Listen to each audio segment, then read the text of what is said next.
Well guys, this is our second day fishing. This is the day that I'm going home, heading back to southern Wisconsin. And we're back on that small lake that we fished the other day. He's getting the boat rigged up, and we're gonna go see if we can't catch anything bigger than 2 pounds, because that's pretty much the only thing we've pretty much only been able to catch anything about 1 pound.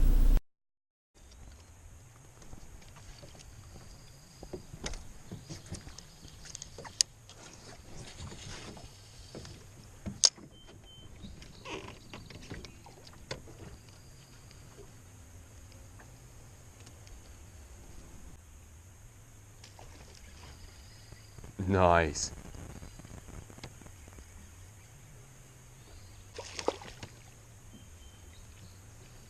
Nice.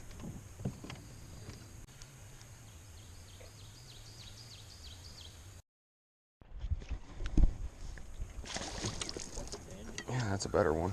Right in the roof of the mouth.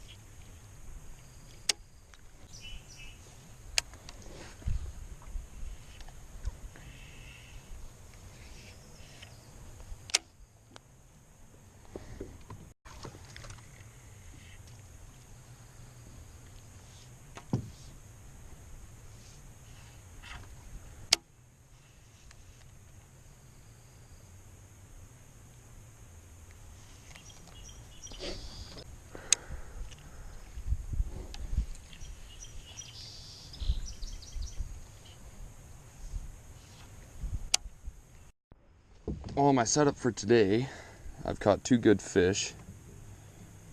It's just been this, I think probably about a 3/16 or a 1/4 ounce skipping jig. And I got this Havoc Pit Boss on here. And what I do is I just bite off a little bit of it. You thread that on. These bass are not the biggest, so when you do this condensed jig, whenever they hit it, it's almost a guaranteed hookup. You can do this in dirty water, because then the visibility isn't that much, because then they just have a higher chance of getting hooked up. Let's get back at it.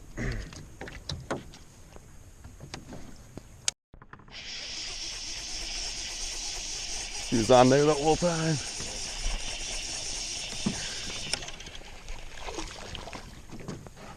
It wasn't that big. There, that's what that condensed trailer gives you. You can catch fish like that on the same bait that you catch a 3-pounder on.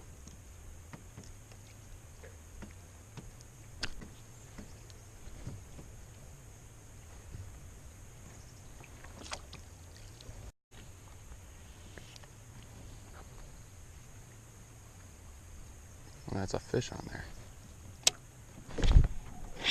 Right when it hit the water. Oh, that was a good one too.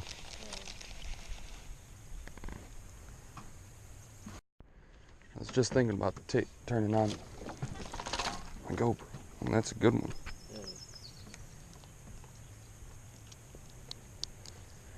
Just had to switch the SD card in my GoPro, and third cast after I do that, and I hook one.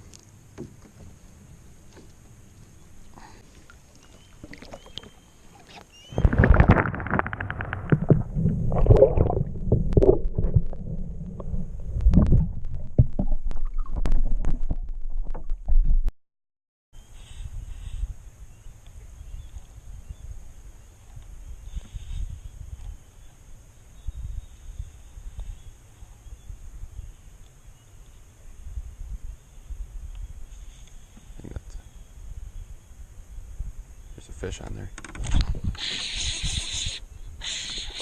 Oh, it's a good one.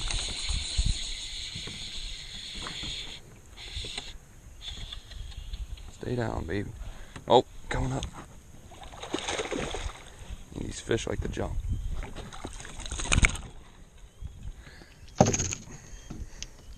Yeah.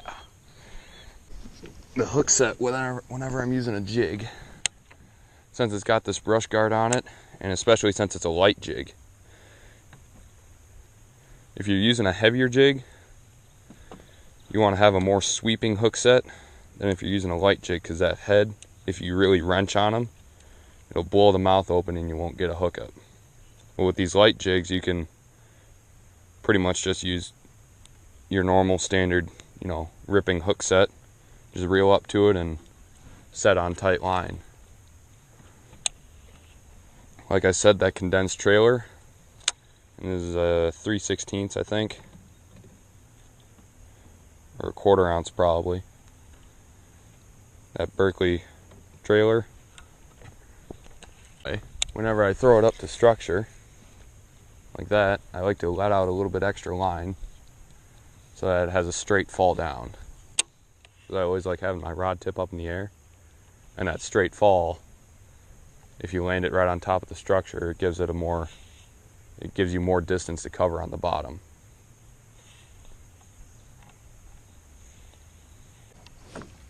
Because if you let it fall on tight line, it'll fall at an angle back towards you. If you give it slack line to fall, it'll fall straight down.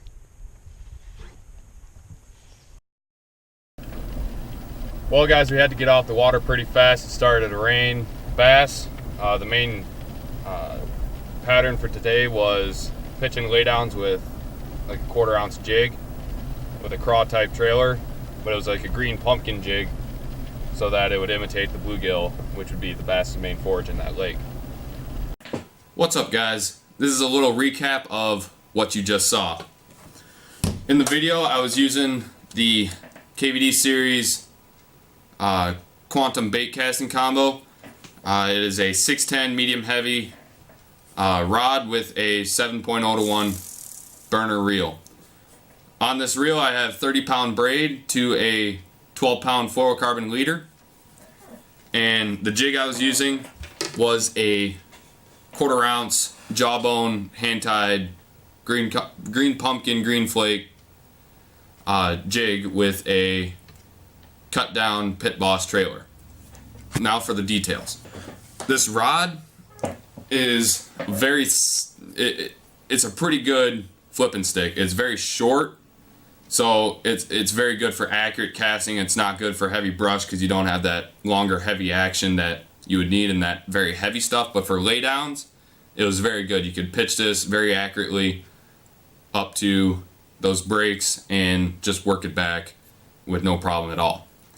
Hook sets were not a problem with the length or the action. It was very good all around. The 30-pound braid and the fluorocarbon leader. The 30-pound braid, just very good all-around line. It's very versatile in what you could do. But the fluorocarbon leader was very key to what I was doing. The water in that pond was 10 feet of visibility, so you needed this leader in order to avoid spooking the fish. If I didn't have this leader, there'd be no video. So this kept the fish from seeing my line and allowed me to have many more bites. So that is the rod. So for the bait is this 1/4 ounce jawbone jig with it's a pretty much skipping jig, or almost like a swim jig. It's got the pointed head, so it comes through grass and brush pretty well. It's got a very stout weed guard and a very heavy wire hook. This green pumpkin with green flake did a very good job in that clear water of imitating a bluegill, because that was their main forage and the main prey that they were ambushing. And this Pit Boss didn't have a very crawl-like presentation, but the creature bait, aspect of this did a very good job of, just adding a little bit more bulk to this jig.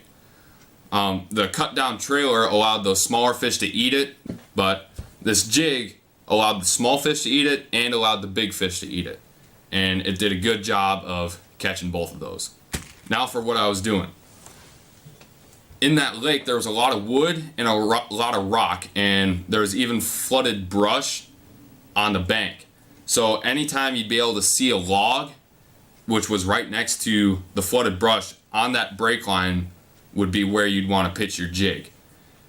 you'd throw it up there and you'd let it sink straight down. You saw that I'd let out a little bit of line, so it had a straight fall down. And you'd very slowly work it back. In that clear water, the fish would very, methodical, very, skittish. So that slower action, that slower fall of the 1/4 ounce versus a 1/2 ounce or 3/8 ounce allowed those, very finicky fish to hit a presentation like this. So you'd throw it up there, let it sink, and you'd gradually work it back slowly right along that laydown. You'd catch a few fish just in that flooded brush, but you wouldn't catch a size that you would on the larger rocks or the flooded logs. They'd hang tight to that cover, and they liked the break lines where they could ambush the prey. So that's a little bit of recap of what I just did. Thanks for watching. Comment any questions you have down below.